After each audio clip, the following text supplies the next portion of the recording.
नमस्कार, मेरा नाम जया मिश्रा है और आप मुझे न्यूज 18 के डिजिटल प्लेटफॉर्म पर देख रहे हैं। आपसे बात करेंगे वक्फ बिल पर नीतीश कुमार की राय को लेकर।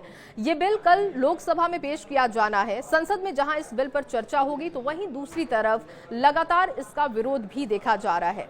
अब जानकारी ये आ रही है कि इस बिल पर नीतीश कुमार ने केंद्र सरकार को कुछ सुझाव दिए थे और जिसे सरकार ने मान भी लिया है। कहा यह जा रहा है कि जिन बातों पर मुसलमान संगठनों को सबसे ज्यादा आपत्ति थी, नीतीश की राय के बाद सरकार ने उसमें बदलाव कर दिया है। सूत्रों के मुताबिक वक्फ बिल में कई महत्वपूर्ण संशोधन किए गए हैं। जेपीसी की सिफारिश के आधार पर ये बदलाव किए गए हैं। सबसे बड़ा बदलाव ये किया गया है कि वक्फ की संपत्ति है या नहीं ये तय करने के लिए राज्य सरकार कलेक्टर की रैंक के ऊपर के अधिकारी को नियुक्त कर सकता है।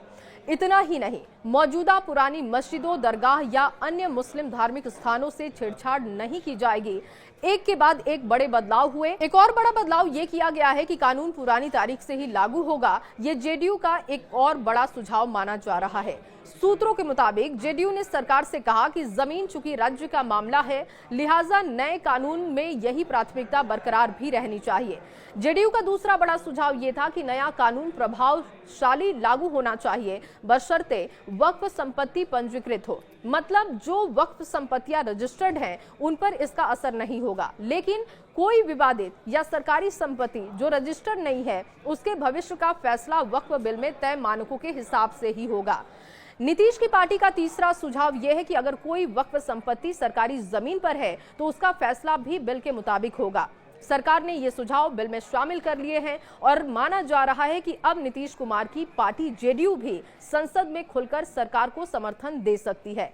सरकार वक्फ संशोधन विधेयक 2024 संसद में पेश करेगी, जिसका उद्देश्य वक्फ संपत्तियों के प्रबंधन में सुधार और प्रशासनिक प्रक्रियाओं को अधिक प्रभावी बनाना है। ये विधेयक 1995 के वक्फ अधिनियम के संशोधन पर इसे अधिक पारदर्शी और समावेशी बनाने की दिशा में एक महत्वपूर्ण कदम भी माना जा रहा है। सरकार का कहना है कि ये विधेयक वक्फ संपत्तियों के बेहतर और विकसित बनाए रखने की परंपरा होगी और इस बिल में पारदर्शिता और जवाबदेही को प्राथमिकता दी गई है ताकि वक्फ संपत्तियों का उपयोग समुदाय के हित में और अधिक प्रभावशाली ढंग से किया जा सके। जहां सरकार इस बिल को मुस्लिम समुदाय के हित में बता रही है तो दूसरी तरफ विरोध भी आप लगातार देख रहे हैं। 2 अप्रैल का दिन इस बिल के लिहाज से बहुत अहम दिन होने वाला है, जिस पर सबकी निगाहें भी हैं। सरकार के इस कदम पर आपकी राय क्या है, कमेंट करके हमें जरूर बताएं।